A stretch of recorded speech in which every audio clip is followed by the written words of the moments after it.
Eustace looks set to leave Blackburn Rovers and join fellow Championship club Derby Bloody County. What's going wrong? What went right? We'll talk about that and much more next.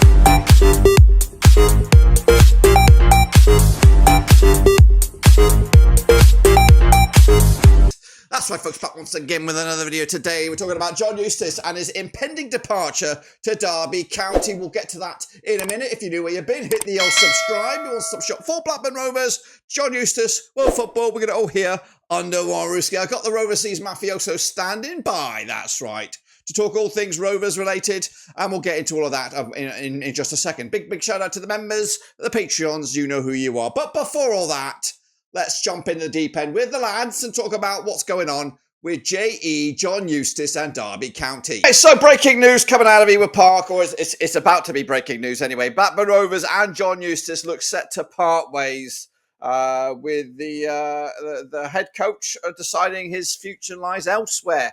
When I mean elsewhere, I mean Pride Park and Derby County. I'm joined by Jonty, of course, who's been a Rovers fan through thick and thin. And was at the game, Wolves, on Sunday, where we played in spots okay, but maybe the performance was shrouded in, if that's the right word, in controversy, or at least mystery with this John Eustace news. First and foremost, how was the day out watching Rovers against Premier League opposition? Yeah, I don't think we embarrassed ourselves by any stretch of the imagination. I think it was always going to be a tough gig. I think Wolves had more to prove than what we did. It was probably more important to them to stay in the FA Cup. It was a bit of a free hit for Rovers. If we'd won, we would have made headline news only behind Plymouth, as it turns out. But it wasn't to be. I thought we played well in parts, which I think has been kind of true of recent performances for Rovers. You know, we have spells of brilliance and pushing and trying to break down the opposition, but it just wasn't to be. It could have been so different if the first goal that was ruled out for offside, how that was never offside. I'm nowhere along the line, but when that goal went in and the offside flag went up, I thought, really? Because I tend to watch more, not where the ball's being kicked from, but what the attacking players or defenders are doing. So, it could have been a whole different story. But it wasn't to be. We're out the FA Cup. I suppose the focus obviously was always going to be on the playoffs. I think the biggest thing for me, though, the atmosphere was peculiar, to say the least.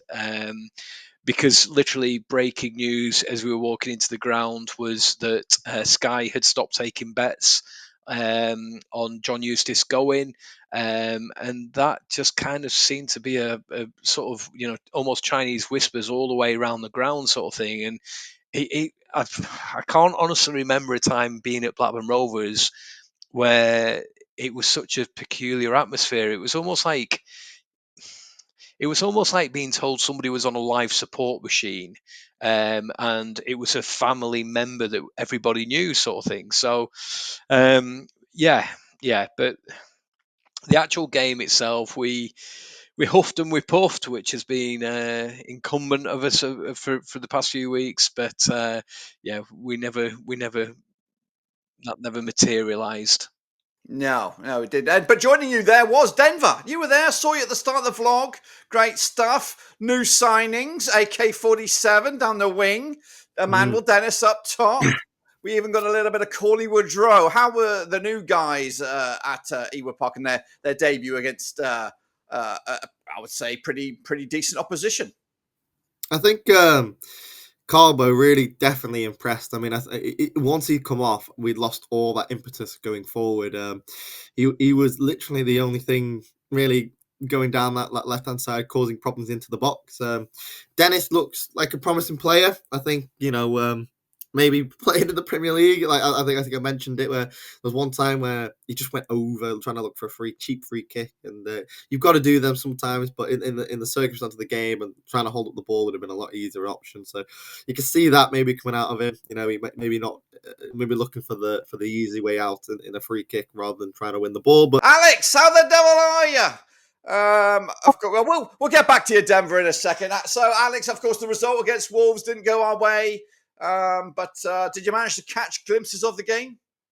Yes, yes, I did. I was working halfway through the match. I had to drive to work. But I watched what I could of it. And yes, I think we were very unlucky not to have that goal given, the header. That was really tight. And then, yeah, I mean, Cargbo looks really good. But we got to say, I've got to say that was a dive. I mean, come on. I don't know about that. I don't know that, but I was quite impressed by it. And I thought there was a smite touch. But Denver is back, of course. Talking about those new signings, yeah, How far did you get into it? Because I don't I was know. talking. You left us on the edge of our seat talking about Manuel Dennis and the quality Yeah. he has. Yeah, and I think he will, cause a problem going forward, especially for defenders in the championship. But so depth wise up top, I think we're quite comfortable. Hence why the likes of your Siggies are on the doorstep. I wonder what's going to happen with him now. Because it was a decision by Eustace to not have him in the squad. But yeah, so the signings look good. Rubio looked like he hadn't played in a while. Bless, and that will come with game time and just match fitness and training. But there's again that just a bit of rotation for Owen Beck now, which he needed. You've seen him struggling the past few weeks, just playing so many games and being so young. You can see it training from him. We need the best of Owen Beck, so he needs a bit of rest, I think. And I don't know how long much Pickering's out. He won't be out for a little bit longer, but we've got plenty of rotation there now, plenty of defensive backup and midfield too. But ideally, of course, I think without Trav and Tronstad, we do look a bit thin in the midfield section. I know Bucco did play well yesterday.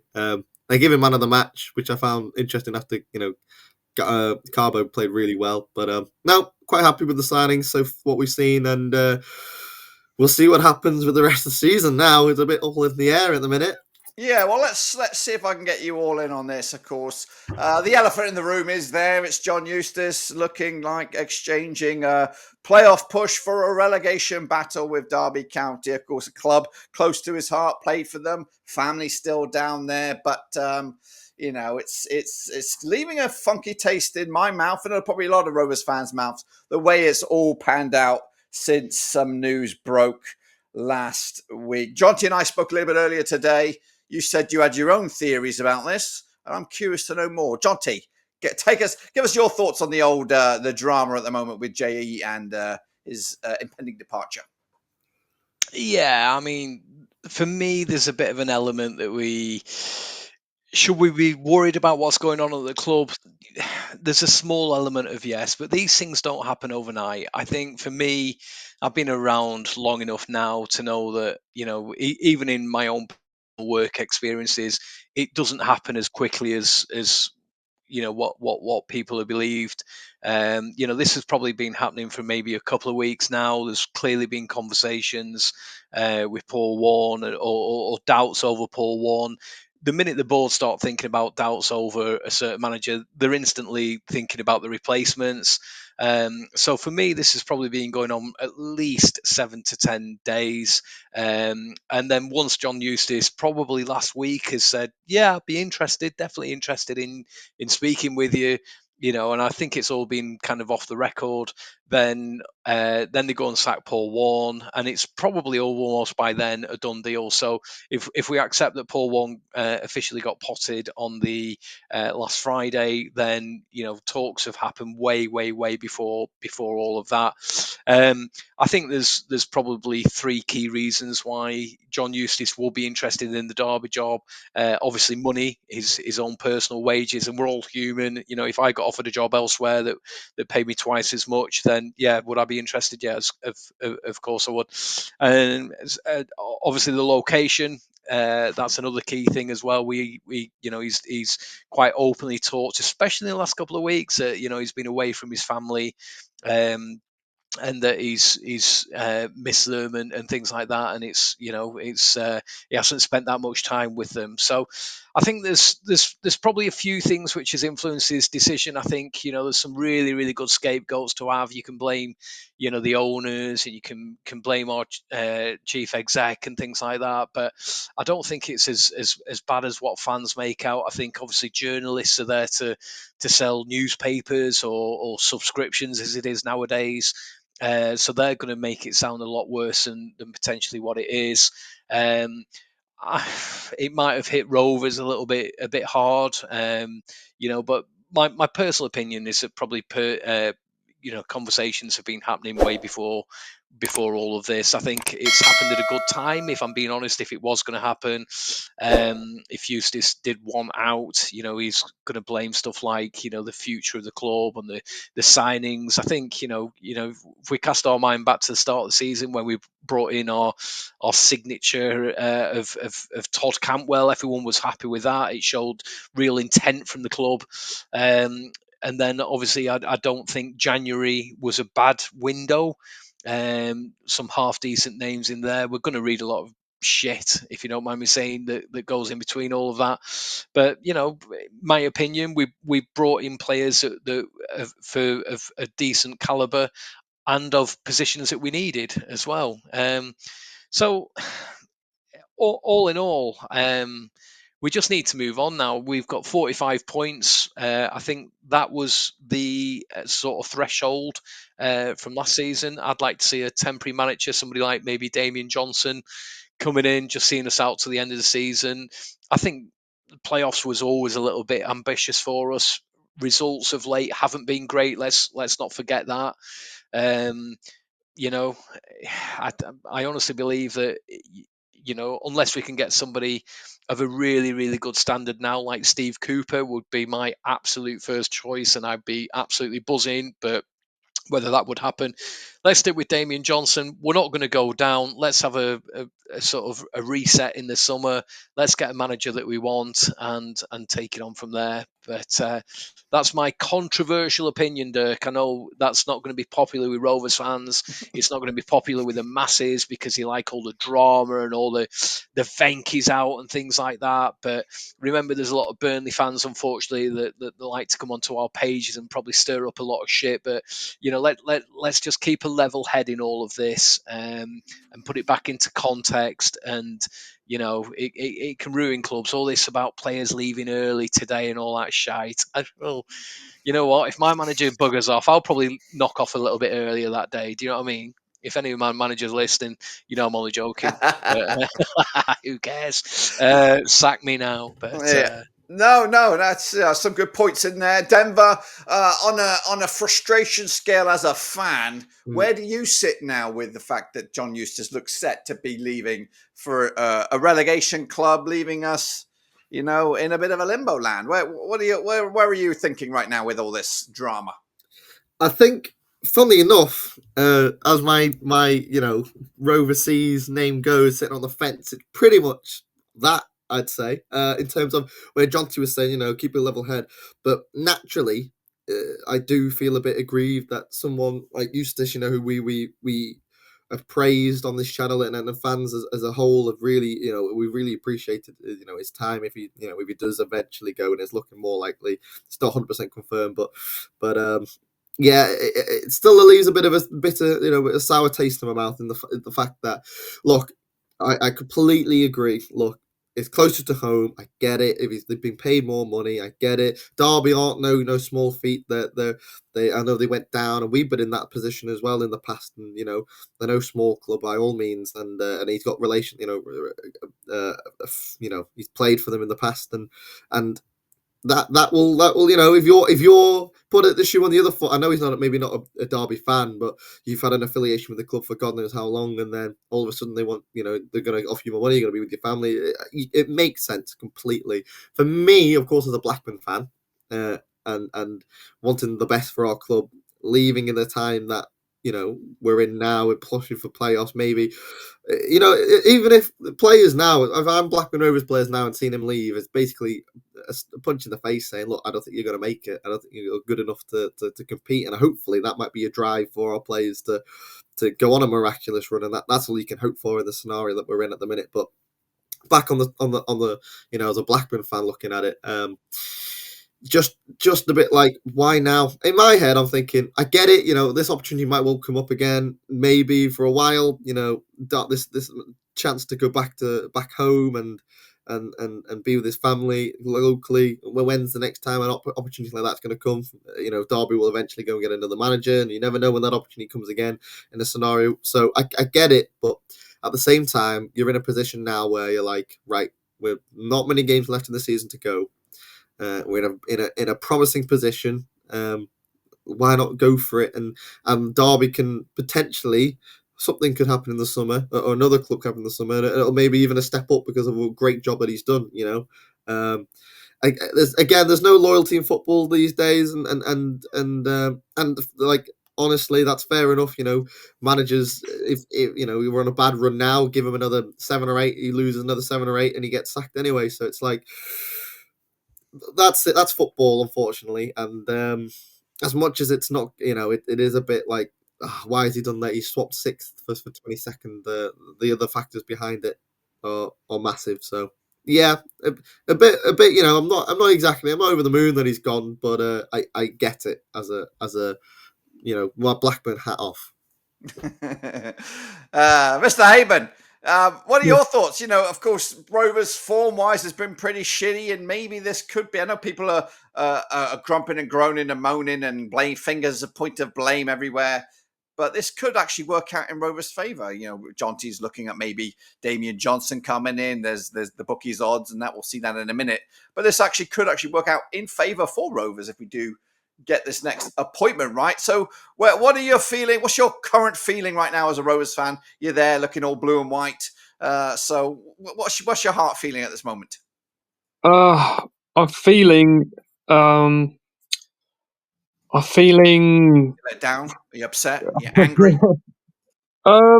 Yeah, no, I am. I'm confused by it all, but also not too surprised by it all because of what's recently happened in recent times with the club and how things have been run for a long time. So I'm disappointed, but I understand. From an outside perspective, I think the signs are all there for us as to why a manager would want to leave. And if he's got a good opportunity somewhere else with a club that he has a good connection with, and I'm sure he will have a good connection with the fans. And if it's a well-run club and he feels that he's got a good vibe about all that, he knows the club well, then and geographically, if it's better for him to be with his family, then it makes a lot of sense. I can see why he would go for it. Plus, I feel like, yes, we got players in, but they probably weren't exactly the players he really wanted, and he might feel like it's possibly a stretch too far. Like, everyone's expecting the playoffs, and as much as we've got decent players in, I'm not convinced that they're going to be the players to drive us on to make the playoffs. Especially how the form's been. The form's been, it's been really bad recently. So I think weighing up all those factors, I can see how it's a better option. He could see it as a better option. Yeah. Well, it has. There was some. It was quite an active transfer window in the end, and there was some. So obviously, wasn't much money spent. We got Cargbo in before the deadline. We got Emmanuel Dennis, which I'm sure we're paying a bit of wages on. But one of the scenarios, or one of the conundrums that we find ourselves in now is the short term future of a lot of fingers are pointing to the long term contracts of the Dom Hyams, Callum Britton's, etc., etc. They're a big concern moving forward, and maybe that wasn't amplified by the board as a priority.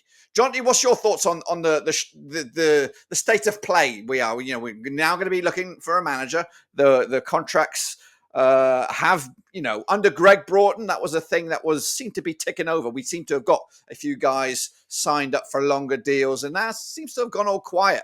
No one seems to be up in their deals. Could that change with this new manager, or do you think we're still going to tread water throughout into the summer?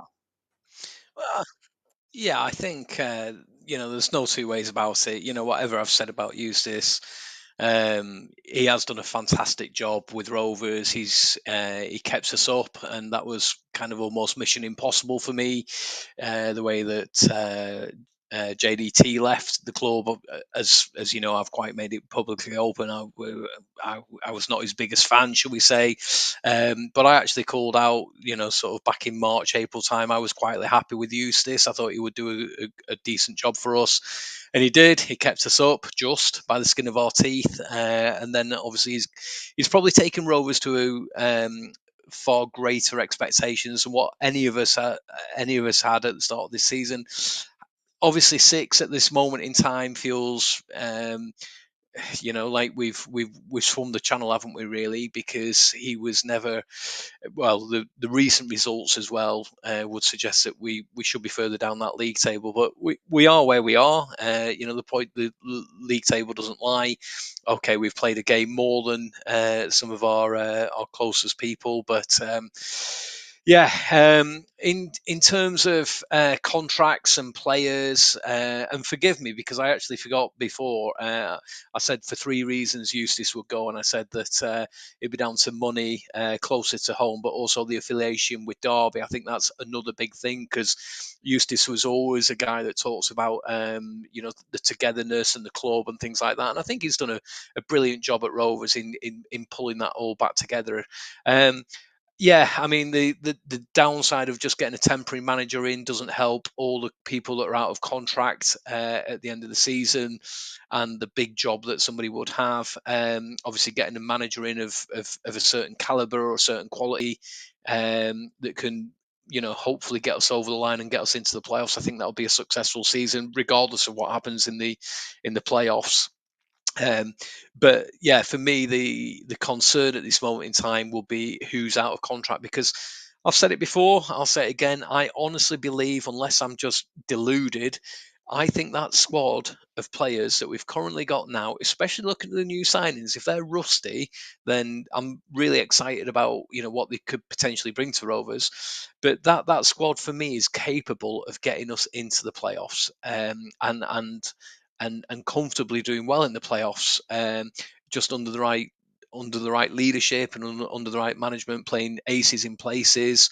For a while under Eustace now, I think my overarching feeling is that we've been too rigid. We've been playing too obvious.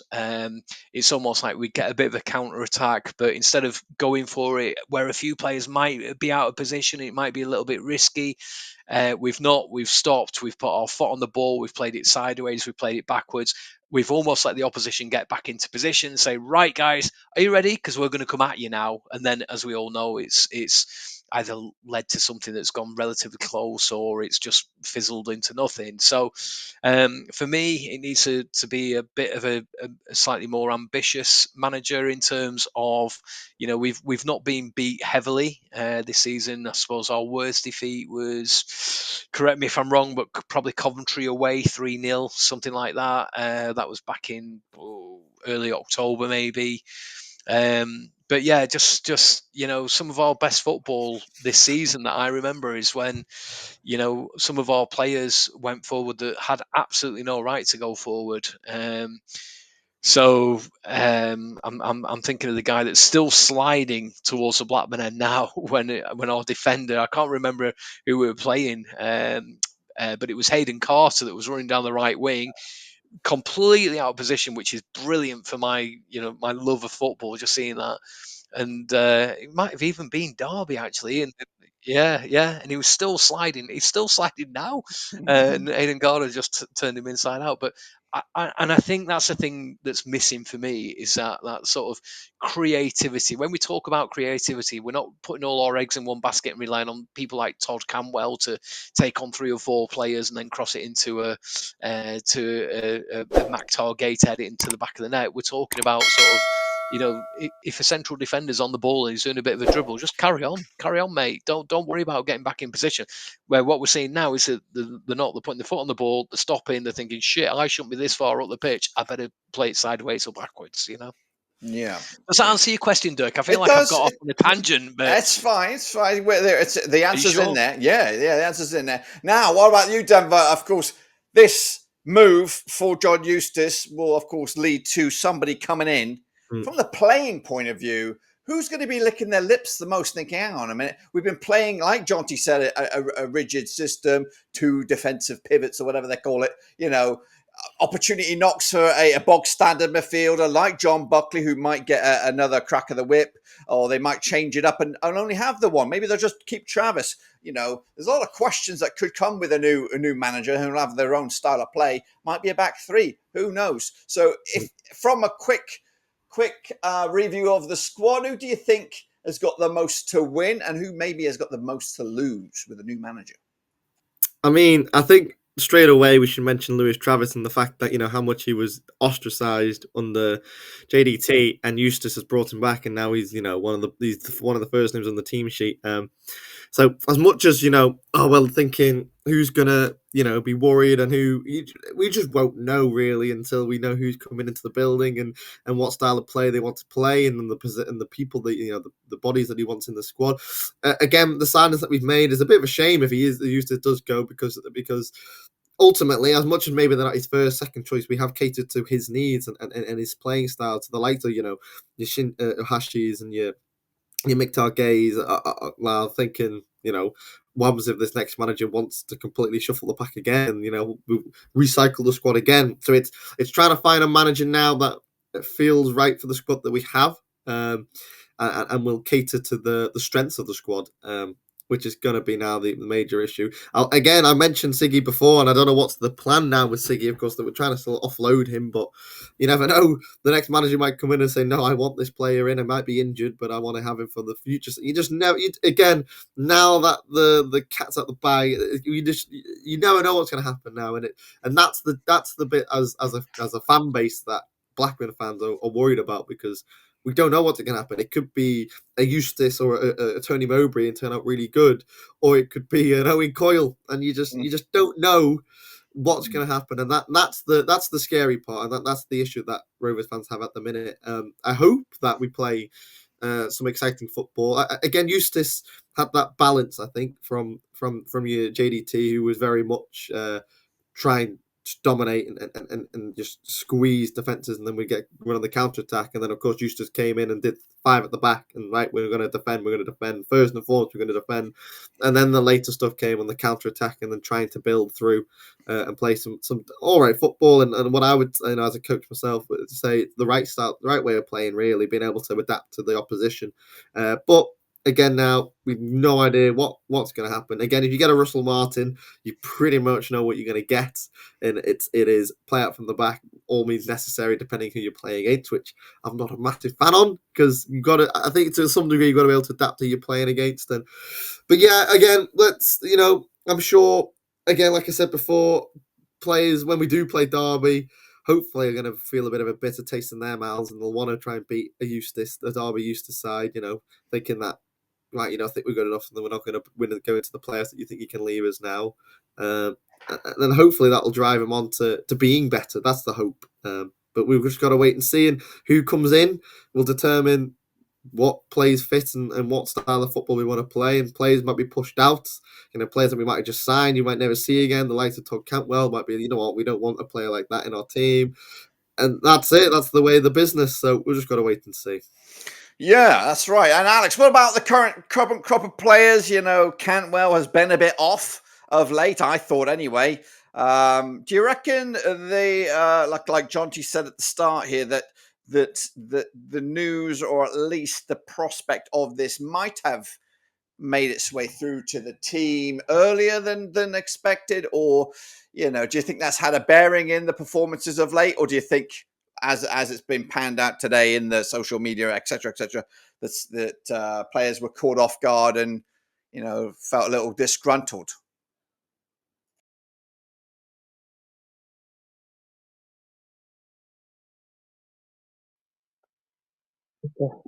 Okay. If there were murmurings that the players heard, then that would have had an impact, and that explains the downturn in results. But I think it's speculation. We can't say for sure yes or no they knew anything before we did. But I don't know. There could have been a vibe that wasn't quite right. But I think it seems to me that that they've got to now get this appointment correct. It looks like Eustace is going, so I don't know how is that 100% definite. Well, it's going to be hard for him to come back from after the statement from Rovers, because it was quite a damning statement by Blackburn Rovers. So That if because of that, they have to make sure they get the right appointment. They've done well with appointments recently, but this is crucial. This appointment is really crucial because obviously we want to push on as a football club, and if it could be a stretch too far, but possibly it's not a stretch too far. We've got experienced players, and we've done decent business in the transfer window. If the whole squad is fully fit and we're getting players back, then we've got a really good squad, and we're yet to see what the new signing can fully bring. Obviously, they've only just arrived, so if they hit their full potential and we get more out of our so-called best players, like Todd Cantwell needs to deliver more, for example. If that all clicks into gear, it could be a really good job for the right man, but it has to be the right man. That's the crucial point here. So that is the decision that they've got. The owners have to get right, and I know it's all about money as well. And they seem to be determined to save money for some reason, even though they're billionaires. But I know they're going through this court thing, so Steve Waggett's probably just putting a spin on it, putting this spin to save money, and they're buying into it because of what they're going through at the moment with the courts in India and all that nonsense. yeah. So they're just buying probably whatever he's saying just to it's like, oh, I can give you a little bit of good news here. I can get this amount, blah blah blah, back, and you can carry on paying peanuts and not offering contracts. Yeah. Well, you've said a couple of good things in there that I want to jump on quick before I forget. So the good man, I'll show you. I've got the odds of the breaking news odds of who's linked at the moment. Of course, we still got Eustace. I'll get to that in a minute. But I'm gonna go on my own here. Just put you here for a second. But Venky's have got that court case. They are restricted in what they can offer, I believe. I don't think they, we are not seeing the full. I think they, and again, this might just be me being deluded or whatever, and it probably is being me deluded. But they can't. I know they made a bunch of money, and they've got this court case going on, and I think if the court case goes in their favour, we will see. I think we will see Venky's dig their hands in the pocket a little bit more than they have done in recent years to make amends. I think they do that, but I think they've been a little reserved, a little bit cautious, just in case those the court cases do go against them, and then they'll have to, I don't know what the ultimate the demise or the outcome will be, and what the resulting actions will require, but. Definitely, I think we're not seeing Venky's dip in their hand in their pocket as much as they should, but I think they've got their hands tied behind their back to a point. And maybe Waggett is trying to, I don't want to give him any plaudits whatsoever, but kind of just, keep the lights on to a point, but he's still getting paid a hefty wage. Let me try and just throw you all on here quick. And why can't I make that big? Why can't I? Maybe if I did that by that, there we go. And can I shift you a little bit? No, I can't. Well, we don't really want to see the bottom guy anyway. So this is the breaking odds right now. And again, these are, you can't really read into these too much because it's just, I could probably put £1 on David Wagner and he would be number one in the odds because it's not even really open for discussion yet. And joining us is Jacob, and we'll get his thoughts on everything in a minute. But let's start with you, John T. Of course, you said Can't hear anything. In sec.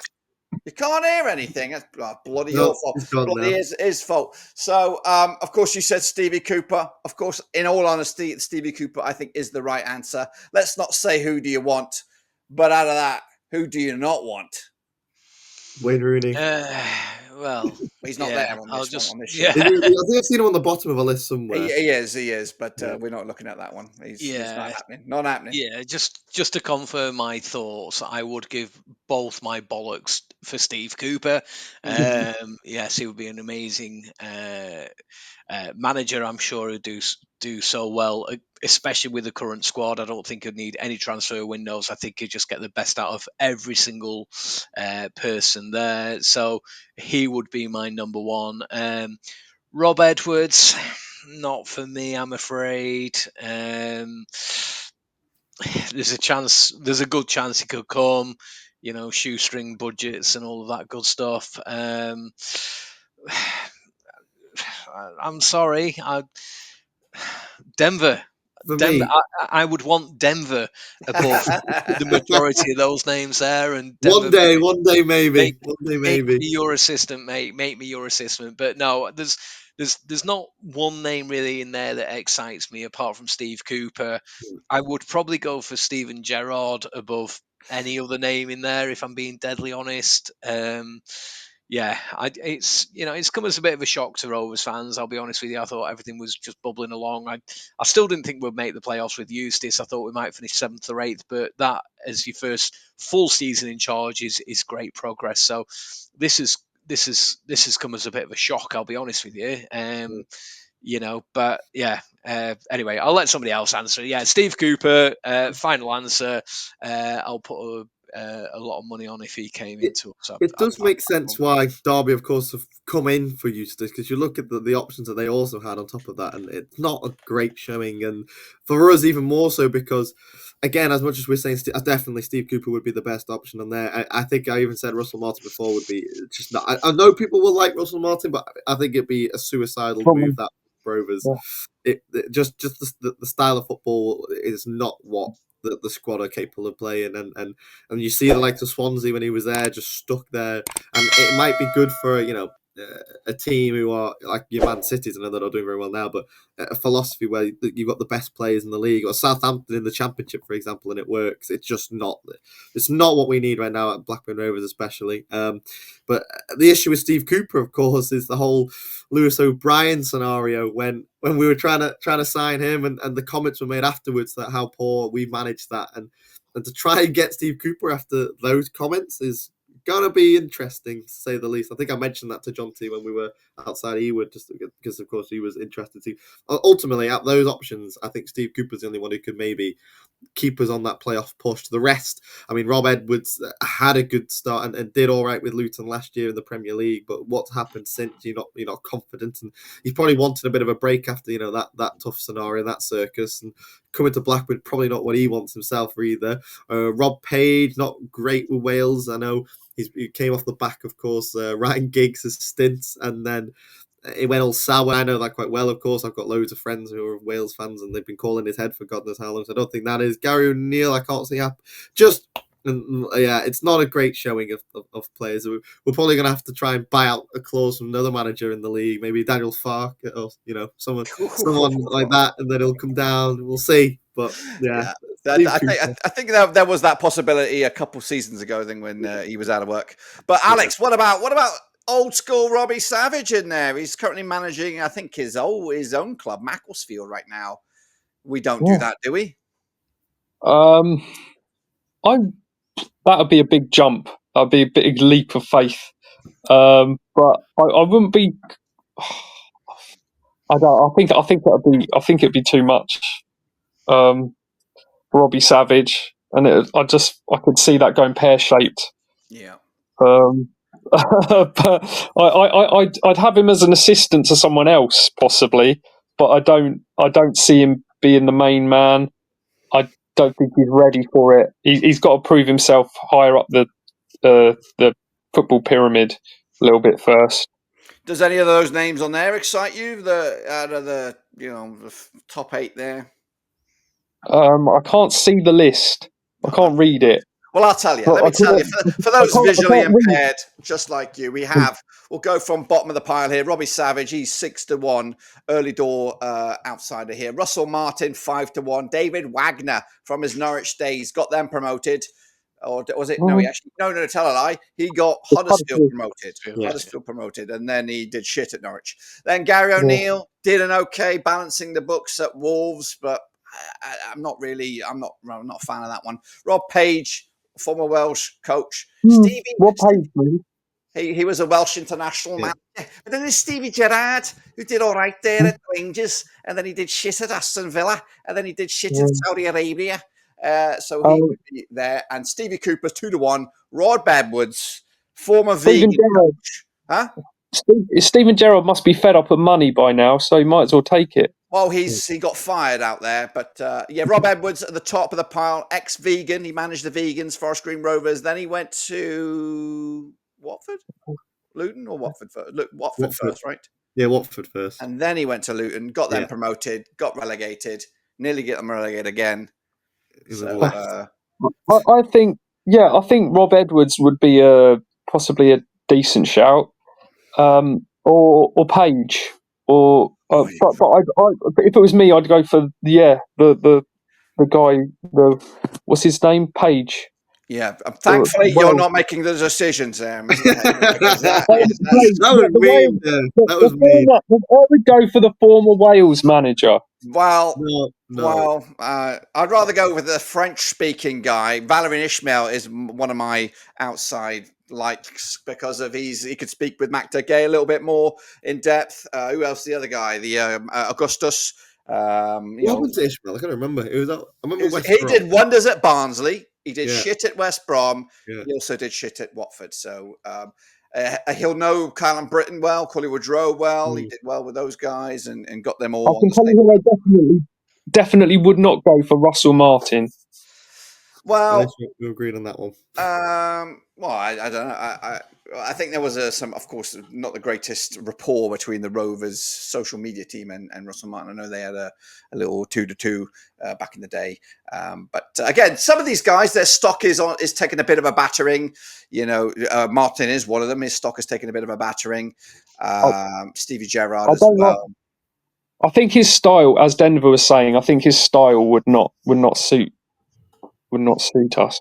Well, just to give him some money in the bank, he did get Southampton promoted. He did do very well with Swansea as well. He got them up there. Side.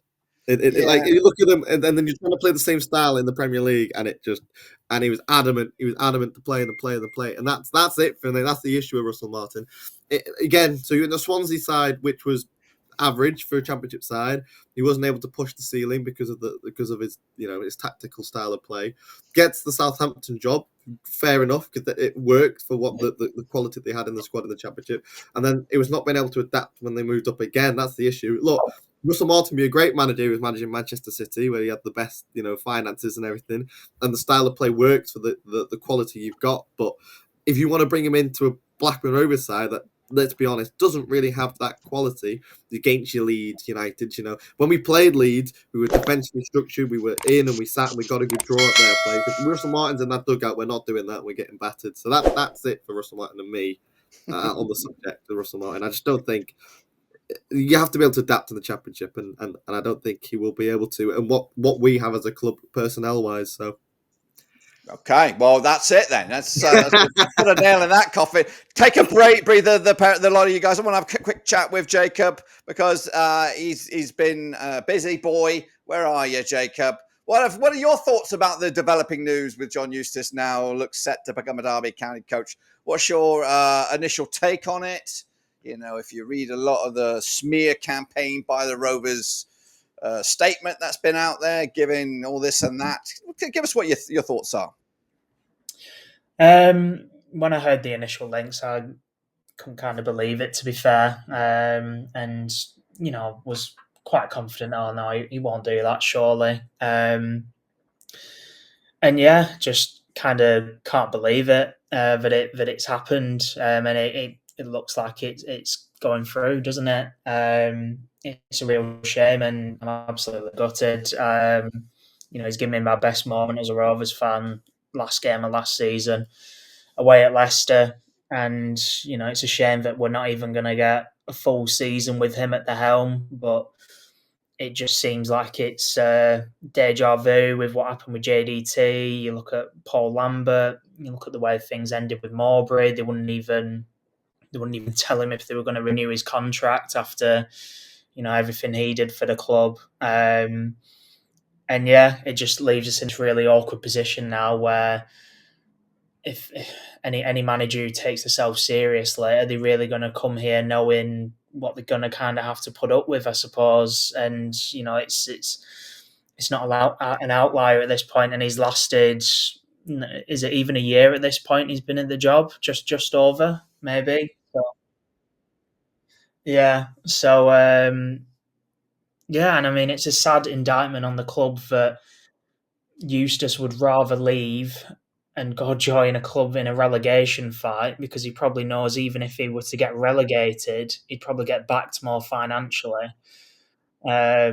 with Derby than he would here. And I think the whole Arne Sigurdsson situation stinks. I think he's fuming over that. I watched the Rovers interview on the lead up to the Wolves game, and he was asked the question, and there was a big sigh. There was just a big, as he would kind of ask the question. And I think it's quite clear he obviously wanted him to stay. You look at the kind of signings we've made in January. I was quite happy with the window from the standpoint of me as a Rovers fan, knowing kind of the finances we have to deal with, and obviously, for a lack of better terms, the bullshit we have to put up with the Venkis and from Steve Waggett. But you compare our window to, say, the teams around us, like your Middlesbroughs and your West Broms, who've just gone and got Adam Armstrong on loan. It's just completely night and day, isn't it? We've signed Coley Woodrow, who's got 3 goals in 60 games or something, and we've got Emmanuel Dennis, who hasn't played since April. And don't get me wrong, I think Emmanuel Dennis, once he's back fully match fit, will be an asset. But we've got 15 games left of the season. It's going to take him at least a few to get back to where he kind of needs to be. So I can understand why he's frustrated. I'm sure he feels let down. He's worked absolute wonders to get us to this spot after, we lost, in my opinion, the player of the season last year. The man who single-handedly kept us up with 30-odd goals. And we've somehow found ourselves in the playoffs, and we're still, in and around it somehow after the tragic run of form we've been on. And yeah, he's desperately need the reinforcements, and it's kind of been a bit too little, too late.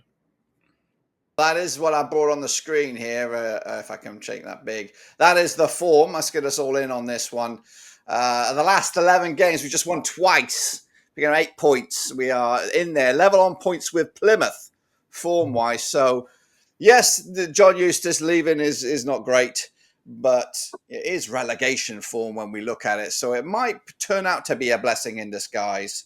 But my major concern is the guys calling the shots, making the decisions. They could do an Owen Coyle. They could get that managerial appointment wrong. But, Jonty, how would you say the hierarchy, their decisions in bringing in managers of the last 3, have they, I know if you look back at Tony Mowbray at that initial appointment, it was Owen Coyle was a terrible one. Tony Mowbray was at the time, I think, underwhelming. for when he was hired. Of course, it turned out to be pretty decent in the end.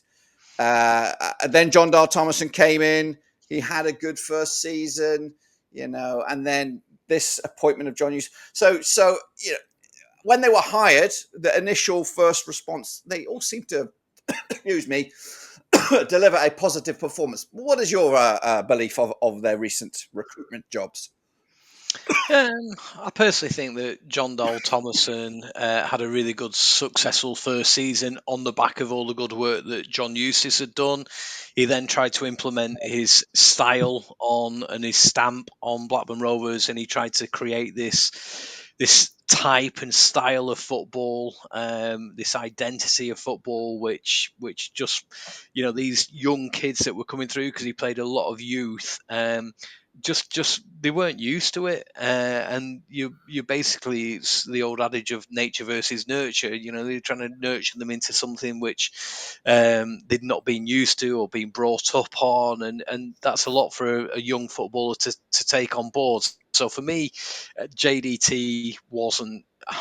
I can't say it enough. He just wasn't the right fit for Blackburn Rovers. I'm not saying he's a bad manager per se, but he's just not. He just wasn't the fit for Blackburn Rovers.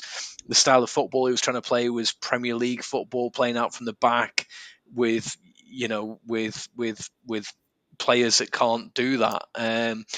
I think Eustace was a fantastic managerial appointment. He was a bit of a wild card, so I can completely understand why we only put him on a short-term contract till the end of next season.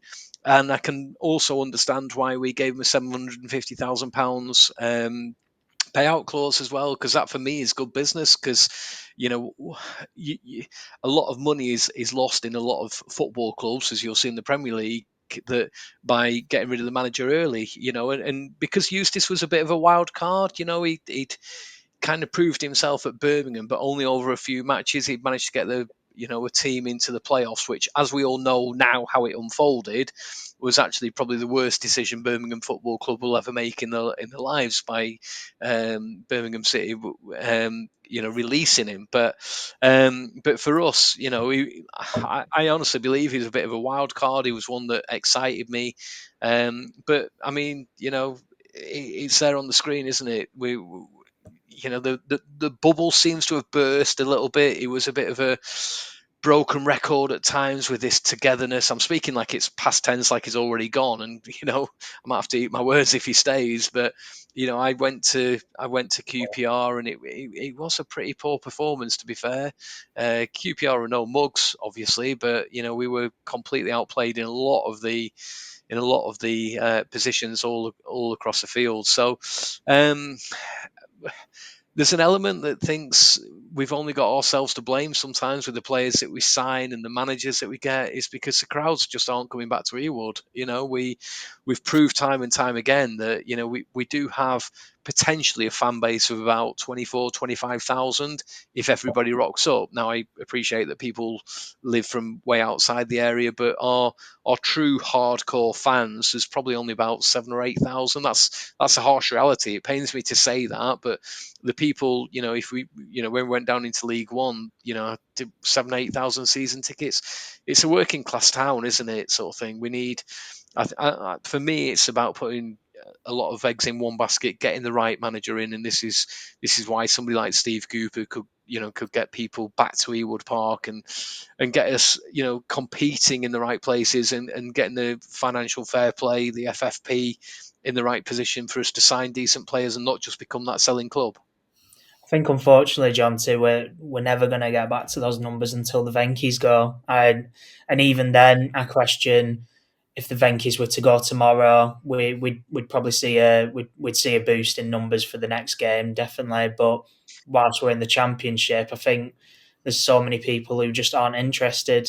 Obviously, from what I've heard from when we're in the Premier League, you get people coming from here, there, and everywhere just to come watch the club because we're a Premier League club. I think, unfortunately, we're just like many clubs at this level that lose money hand over fist. I don't disagree with you. I think the problem that Blackburn Rovers have is because of the relatively small fan base. You do get the people that jump on the bandwagon when we're doing well. Is people like me? I'm 47. So if you rewind 30 years to when we were absolutely in our prime, when we were winning the Premier League, I was 17. Well, I was 18. I was 18 when we won the Premier League. So I've seen some amazing football. I've seen some amazing players, and it's hard to take sometimes. Sat there on the Riverside in the freezing cold, watching Blackburn Rovers, and quite a piss boring game.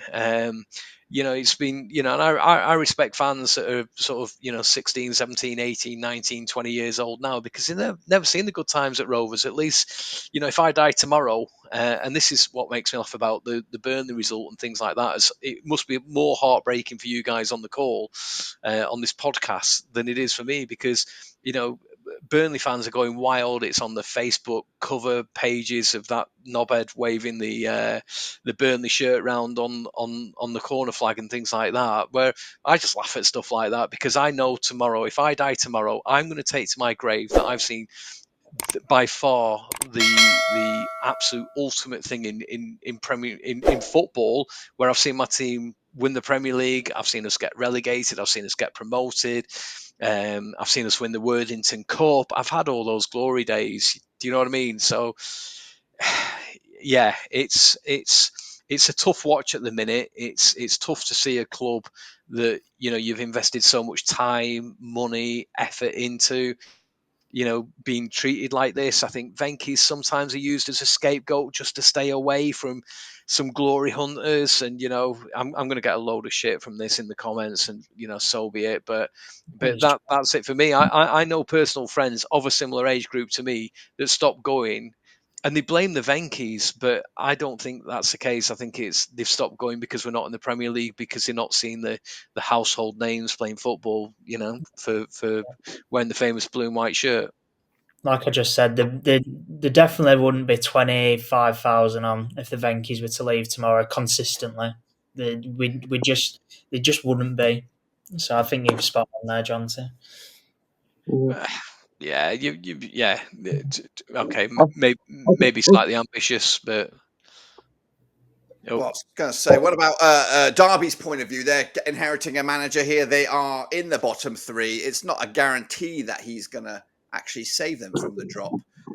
If you're a betting man, Denver, would you say who's going to come out looking better at the end of the season? Derby County with John Eustace in charge, staying in the division, or maybe Blackburn Rovers and maybe some slick recruitment, possibly finishing in the top six?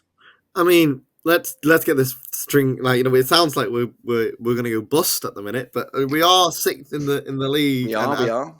And but Derby in a really bad position, and you would expect used to go and do a somewhat of a good job. Will they have the personnel to do it? I think they could possibly do it and stay up, but only time will tell with that. And Eustace obviously thinks he can if he is going to go.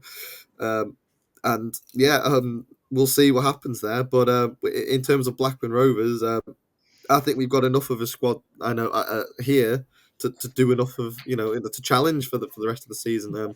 Again, we're just going to get this management right, and fair to say, I'd say in the past few, at least three, Mowbray we're unsure about. He's gone on to do a fantastic job. John Del Thomason again, not known reasonably, a bit more of an exciting name because he's come from abroad and he's got the names being for AC Milan and Newcastle in his day, and he started off really well and did really well that first season, and then of course Eustace again. I remember being like okay.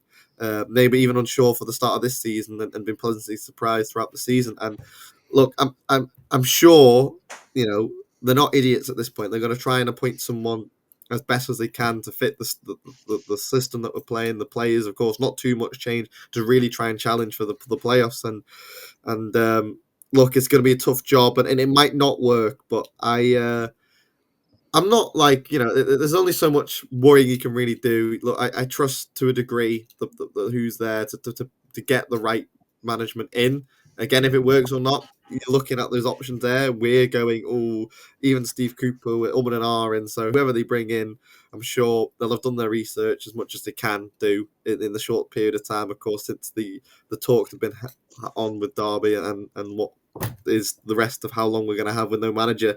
And all this talk, we still might have Eustace in charge for West Brom. So we don't know, really.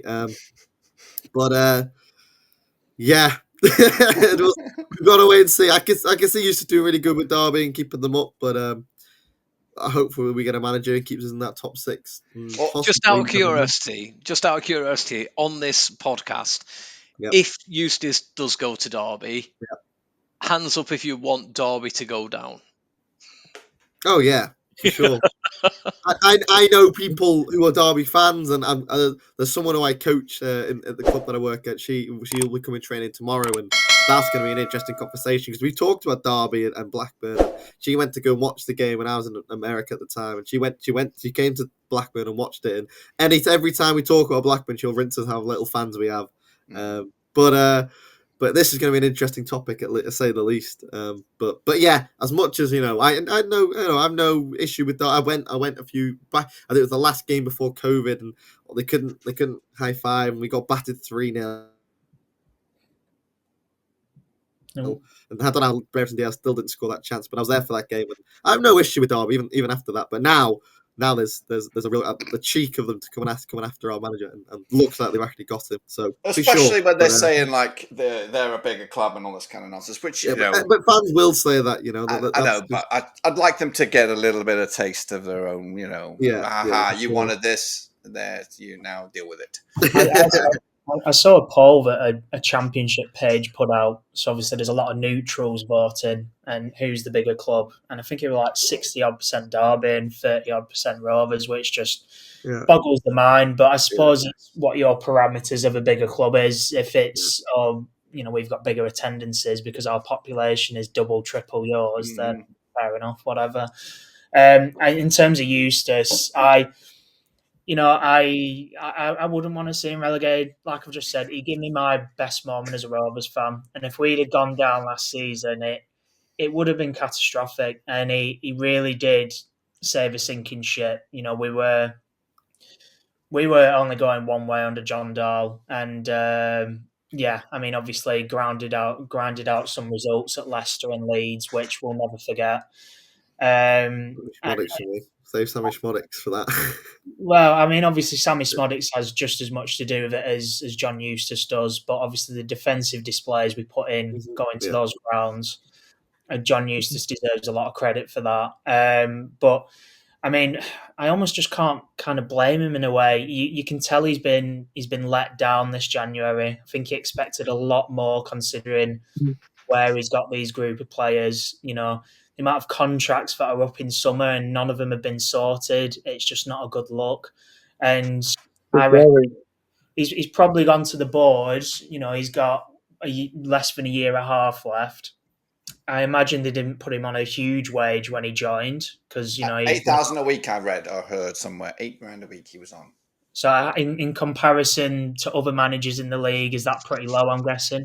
It's I'm sure for a top 6 teamed club, you should be probably paying him a bit more than that, and that's Rovers at the moment. They got him on a good cheap deal, and I think that's going to be a factor for whoever comes in, and that's probably going to rule Steve Cooper out. He'll probably want some money.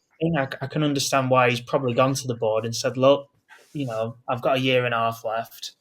Give me an extension." Put my wages up, look what I've done for the club. I saved us last season. And they've probably turned around to him and said, no, piss off.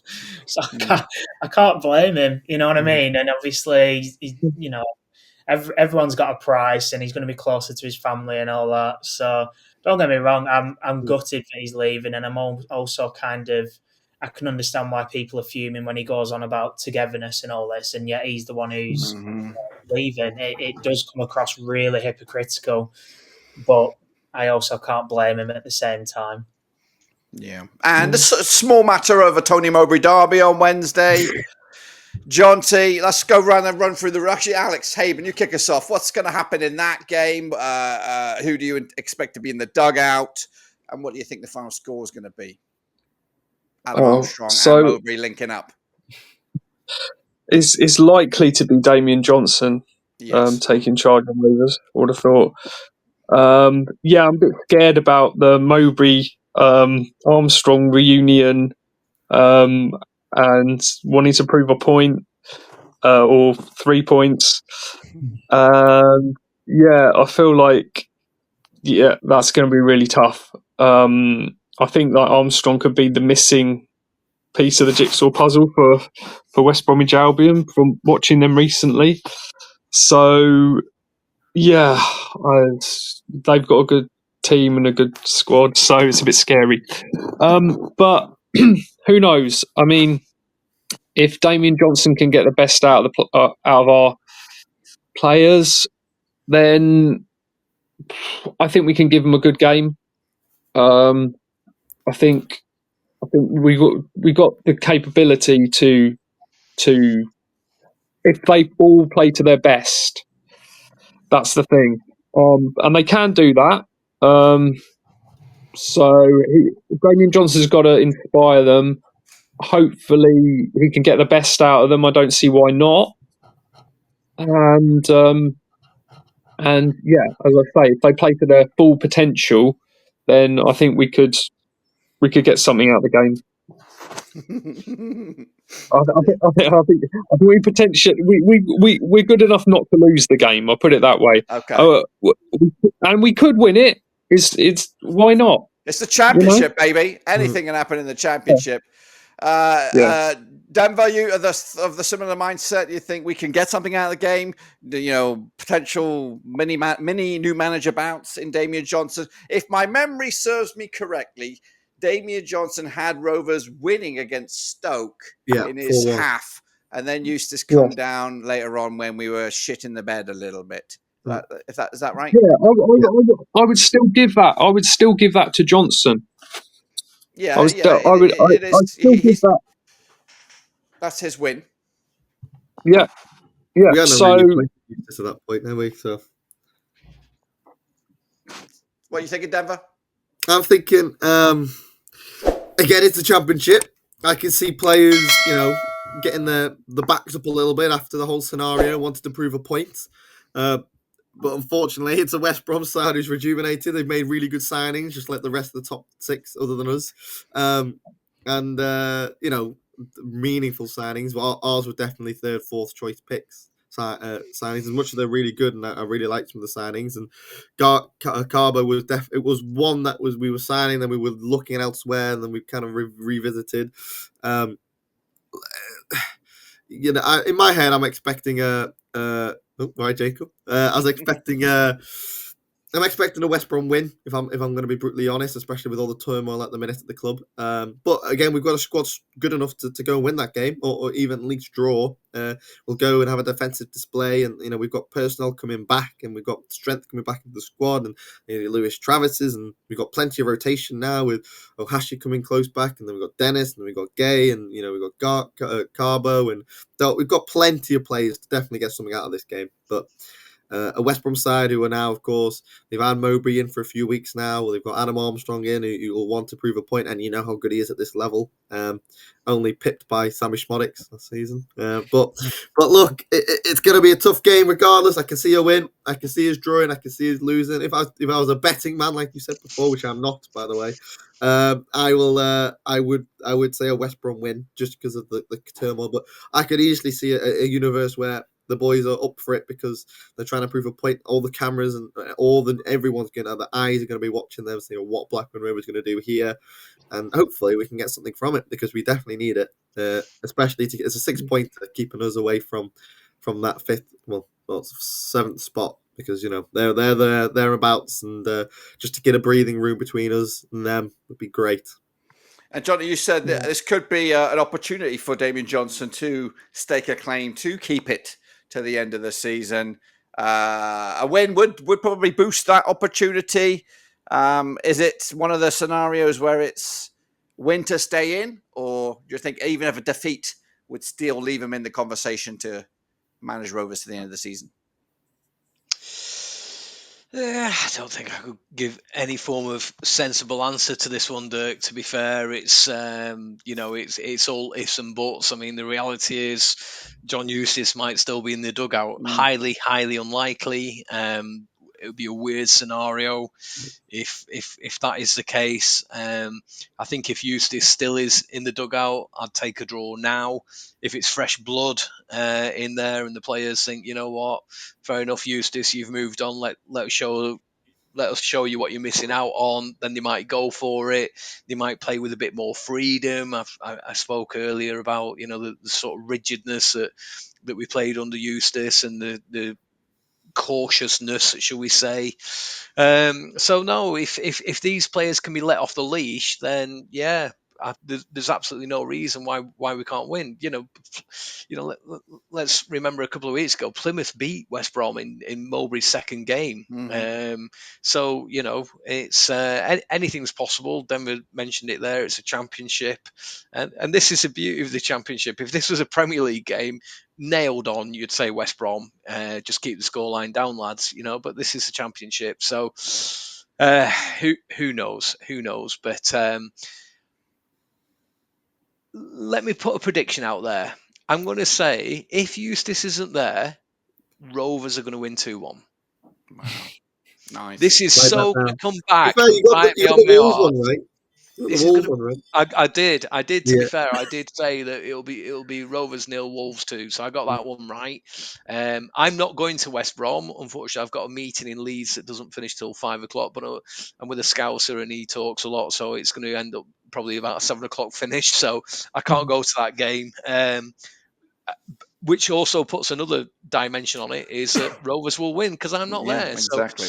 So, Jacob, over to you, mate. Yeah, what are your thoughts about Damien Johnson potentially leading the line here, and would you have him as a candidate to at least the end of the season, or would you want a bit more? Because I didn't really get to talk to you about the names on the sheet. Ryan Edwards, Steve Cooper, all probably out of our price range, but they're leading the odds at the moment.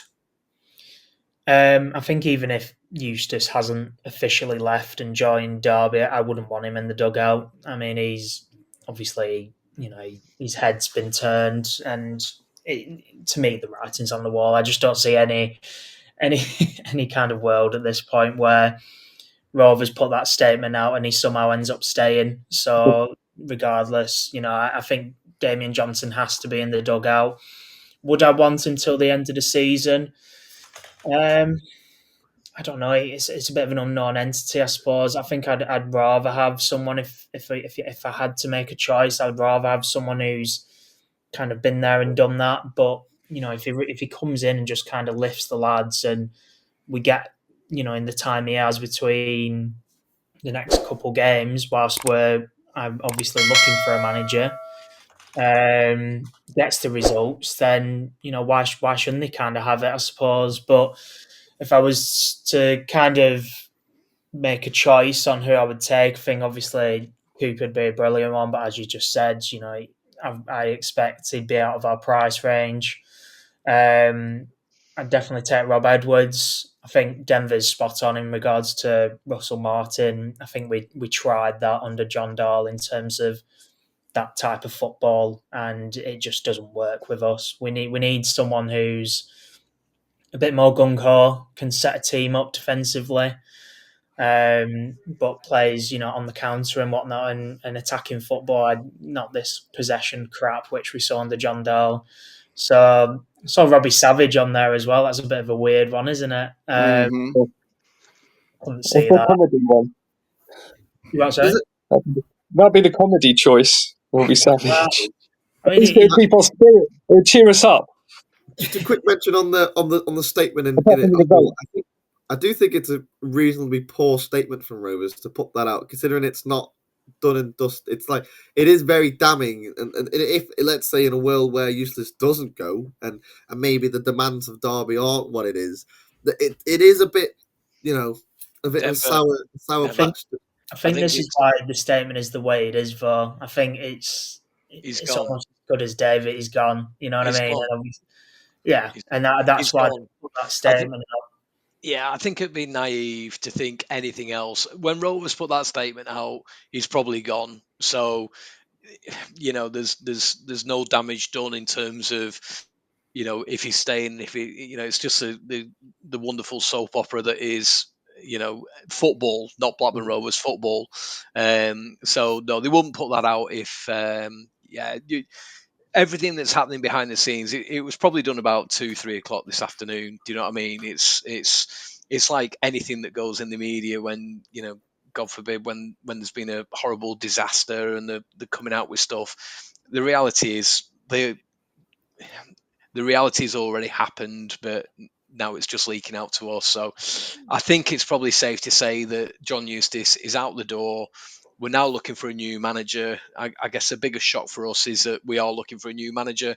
That's probably been news to the club in the last sort of 48, maybe 72 hours.